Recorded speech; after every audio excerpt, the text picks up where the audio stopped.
اعوذ باللہ من الشیطان الرجیم، بسم اللہ الرحمن الرحیم۔ آپ نے یہ سوال کیا تھا میرے دوست، ٹروتھ لور ہیں آپ، واقعی اچھی سوال ہے، اور ظاہر بات ہے کہ ایک لور کو ٹروتھ کا ایسے ہی ہونا چاہیے۔ بات یہ کہ مرزا جہلمی نے یہ جو بات کہی تھی نا کہ تحقیقات مت کریں بس، تو وہ اس لیے کہی تھی کہ وہ شرک کے لیے جواز پیدا کرے۔ ہمارے نزدیک تو یہ ہے کہ دیکھیے بہت باری تعالیٰ کی ایک توحید اصل ہے، مگر اس کے علاوہ بہت ساری چیزیں شرک ہیں۔ تو توحید جب ہم بیان کرتے ہیں نا تو اس کا یہ مطلب نہیں ہوتا کہ جو چیز اس تعریف پر یا ڈیفینیشن پہ نہ اتر رہی ہو وہ شرک ہی نہ رہے، ورنہ تو پھر حلول بھی شرک نہیں ہے، اتحاد بھی شرک نہیں ہے، باری تعالیٰ کا انسان کی صورت میں آنا بھی شرک نہیں ہے، اور حیوان کی صورت میں آنا بھی شرک نہیں ہے، اور مخلوق کے علم کا باری تعالیٰ کے علم کے برابر مان لینا عطائی طور پر ہی، مخلوق طور پر ہی، وہ بھی شرک نہیں ہوگا۔ پھر تو بہت ساری چیزیں نہیں ہیں۔ ہاں ٹھیک ہے کہ بعض جگہ تو یہ ہے کہ احمد رضا بریلوی کی جانب ایک فتویٰ منسوب ہے، اس نے کہا ہے کہ نبی کا علم اللہ کے علم کے معلومات کے اعتبار سے مساوات مان لیں تو یہ شرک نہیں ہوتا۔ فتاویٰ رضویہ پرانا ایڈیشن۔ اور یہ بھی میں یاد رکھے گا کہ 6 جلدیں ان کی زندگی میں شائع ہوئی تھی، ایک لفظ بھی جو اس کے بعد 7ویں 8ویں سے لے کر 32 تک جلدیں گئی ہیں۔ اب جلدی سے میں کہتا ہوں کہ 6 اسکوائر کر کے 36 کر لیں، لیکن وہ ہم نہیں مانتے، بس ایک لفظ بھی زیادہ ہے نا اس کے اندر، تو وہ لفظ جو ہے نا وہ ہماری زندگی تسلیم نہیں ہوتا۔ تو مرنے کے بعد وہ فتوے جو لکھ رہے ہیں نا وہ نہیں مانے جائیں گے۔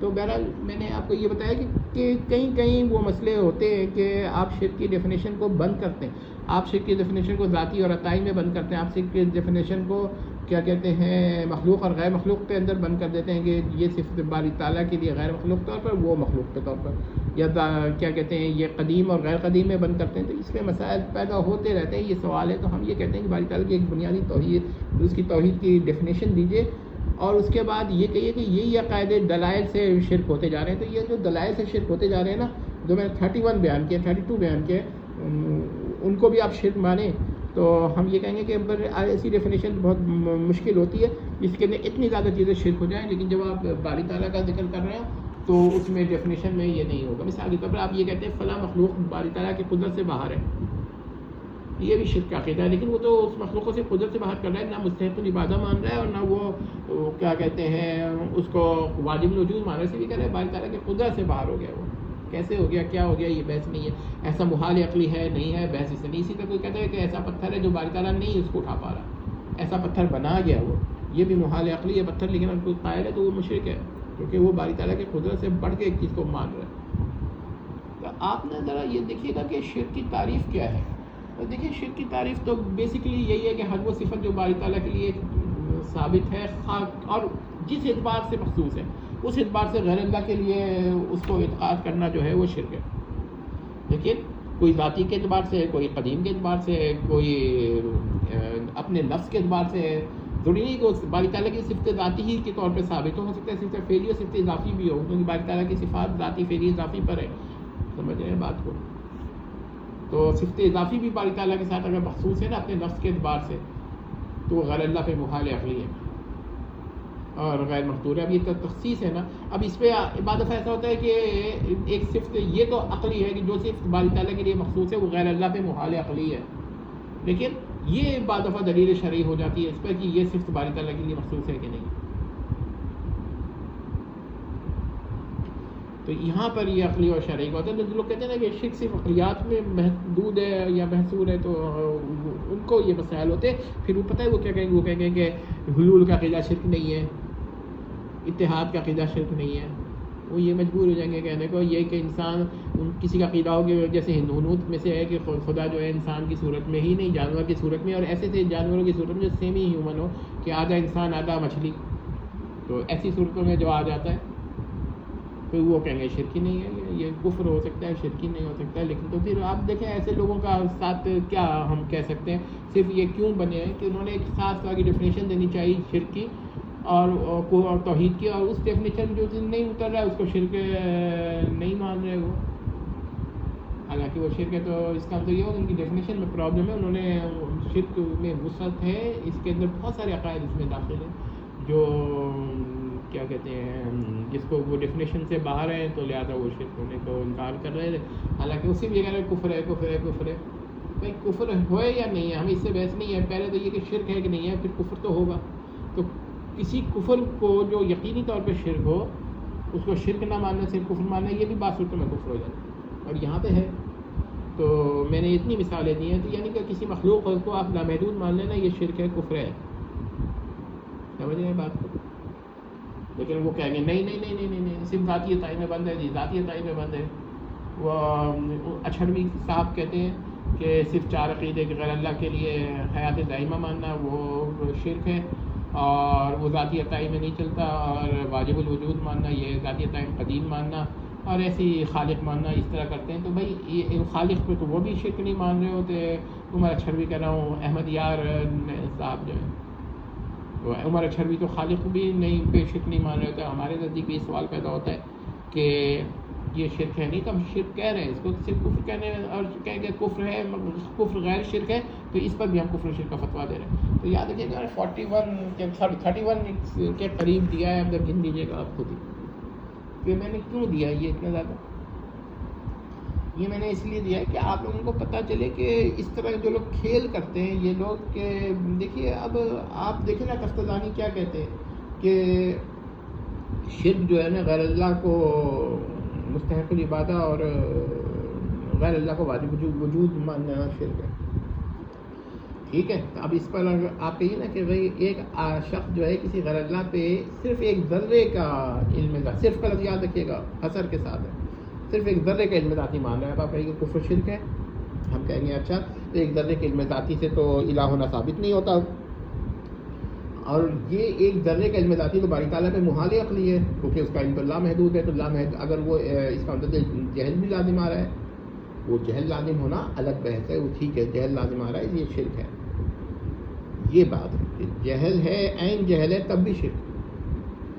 تو بات یہ کہ آپ نے اگر یہ بات ہماری سمجھ لی تو پھر آپ یہ دیکھیں نا کہ ان لوگوں نے کہ باقی اب اگر علم الغیب کی بات کی جائے تو اس میں ایک بات آپ کو کہنا چاہوں گا کہ مہر علی گولڑوی صاحب نے بہت ہی عجیب سی بات کہی اور اچھی بات کہی کہ وہ پہلے غیب کی ڈیفینیشن دیتے ہیں کہ غیب کا معنی یہ ہے. انشاءاللہ اس پہ کبھی بنائیں گے ویڈیو، اور شاید ہو بھی اگر آپ دیکھیں تو غیب کا معنی یہ ہے.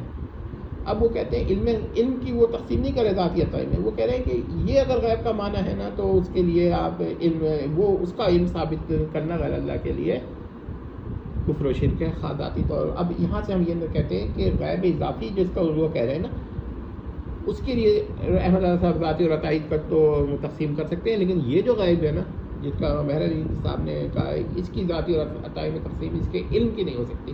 تو اگر وہ یہی غیب کا معنی معین کر لیجیے جو انہوں نے کہا، اگر نہیں ہو تو ان کی کتاب دیکھ لیجیے. اب ہم اتنی تحقیق کے بعد اب کتاب اس وقت میرے ذہن میں نہیں ہے کہ میرے پاس ہے، بہرحال ڈھونڈنے گے کبھی مل گئی تو ٹھیک ہے، ورنہ پھر کبھی. تو دیکھیے کہ مسئلہ کیا ہے کہ غیب کا معنی آپ نے معین کر دیا، اب اس غیب کے لیے عطائی ماننا، علم عطائی، وہ بھی کفر و شرک ہو جائے. بلکہ یہی نہیں ہے، بہت ساری ایسی بھی چیزیں ہمارے پاس ہیں، ہمارے نزدیک ہیں جو باری تعالیٰ کے لیے مخصوص ہیں، تخصیص ہے ان کی باری تعالیٰ کے لیے، اور غیر اللہ کے لیے اس کا امکان ماننا بھی کفر و شرک. تو اب آپ مجھے بتائیں کہ اگر یہ لوگ دھوکہ دیتے ہیں کہ بھائی ایک ڈیفینیشن آپ سے مانگیں گے شرک کی اور پھر کفر کی، اور کہیں گے اور توحید کی، اور کہیں گے کہ بھائی خلاف توحید جو ہے وہ شرک ہوتا ہے، تو توحید کی یہ ڈیفینیشن ہے، اور بعد میں کہیں گے اچھا بھائی الگ الگ ڈیفینیشن دے دیجیے، کوئی مسئلہ نہیں. انڈیپینڈنٹ دے دیں ایک دوسرے سے، یعنی کہ ڈیپینڈ نہ کر رہا ہو، شرک کی ڈیفینیشن توحید پہ ہے، توحید کی ڈیفینیشن شرک. وہ اس طرح کی باتیں کر لیتے ہیں، تو وہ اصل میں چکر چلانا ہی کہہ رہے ہیں کہ ان کے عقائد باطلہ جو ہے نا وہ شرک نہ قرار پائیں. لیکن پھر ان کا کیا ہوتا ہے کہ اتنے جو 31 ہم نے بیان کیا ان میں سے کئی وہ شرک نہ ماننے پہ مجبور ہوں گے، اور ظاہر ہے وہ کھل کر کہیں گے یہ شرک نہیں، یہ شرک نہیں، کفر ہے، شرک نہیں، کفر ہے، شرک نہیں. تو پھر ہم یہ کہیں گے آپ کافر و مشرک ہیں. وہ ہم پہ کیا الزام لگائیں گے؟ وہ کہیں گے بھائی آپ نے تو پھر کیا کہتے ہیں تعریف نہیں بیان کر پائے. ظاہر ہے کہ اتنی وسعت ہے کہ ہم کیا کریں اس کا. اس طرح کے ان کی حرکتوں کی وجہ سے ہم یہ مجبور ہو جاتے ہیں کہ کہنے کو کہ شرک کی جو ڈیفینیشن ہے وہ بنیادی ہم کہتے ہیں کہ شرک اور کفر جو ہے نا یہ عقلیات سے باہر بھی ہے، شرعی بھی ہو سکتا ہے. اچھا اگر آپ دیکھیں کعبہ کا جانب رخ کر کے سجدہ کرنا، تو سجدہ تو اللہ کو کر لینا، رخ ہمارا کس طرف کعبہ کی جانب ہے. تو کعبہ تو غیر اللہ ہے، تو کوئی بت کی جانب کہے اور یہی توجہ پیش کرے کہ بت ہے. اب وہ آپ کہیے گا کہ مولانا قاسم نانوتوی رحمۃ اللہ علیہ نے تو کیا کہتے ہیں قبلہ نما لکھی ہے، وہ قبلہ نما کو آپ تو ان کو مسلمان نہیں مانتے ہوں گے. تو میں ایک بات کہتا ہوں کہ پھر بت کی طرف کوئی توجہ کرے کہ بھائی بت کی وہ کرے، تو آپ پتہ ہے کیا کہیں گے کہ ہاں بھائی وہ تقیہ کر رہا ہے، صرف بت کو خدا مانتا ہے، لیکن ہماری طرح کا استدلال کر رہا ہے کہ جیسے تم کعبہ کی طرف رخ کر کے عبادت کرتے ہو ہم بت کی طرف کرتے ہیں. ہم کہیں گے یہ آپ نے توجہ کی ہے. ہو سکتا ہے کہ وہ تقیہ کر کے کہہ رہا، تقیہ جو ہے نا مطلب جھوٹ بول رہا ہو سکتا ہے وہ، اور ہو سکتا ہے اس کا یہ عقیدہ ہی ہو. لیکن سوال یہ پیدا ہوتا ہے کہ اگر کعبہ غیر اللہ ہے تو بت بھی تو غیر اللہ ہے، پھر بھی آپ یہ شرک شرعی ہو جاتا ہے. اب وہ کہیں گے نہیں، بت کی طرف رخ کر کے اس اعتقاد سے، یا تو وہ کہیں گے یہ شرک نہیں ہے صرف کفر ہے، یا پھر وہ کہیں گے کہ نہیں وہ کیونکہ شرک مان ہی رہا ہے، وہ مان رہا ہے، صرف زبان سے انکار کر رہا ہے، یہ الزام لگا دیں گے اس پہ. حالانکہ یہ ہم کہیں گے کہ الزام لگائیں نہ لگائیں، فی نفس ہی یہ چیز شرک ہے کہ نہیں ہے، واقعی اس کے دل میں کیا ہے اس سے بحث نہیں ہے. وہ پھر مجبور ہوں گے کہنے کو کہ شرک نہیں ہے، لیکن وہ زبان سے ہی کہتے ہوئے بھی ڈریں گے. سمجھ آئے بات کو؟ تو پھر ہم یہ کہیں گے کہ یہ شرک ہے، فی نفسی شرک ہے، خواہ اس کا عقیدہ ہو واقعی جیسا وہ کہہ رہا ہے یا نہیں ہو، کیونکہ وہ اس کو یہ توجہ کر رہا ہے.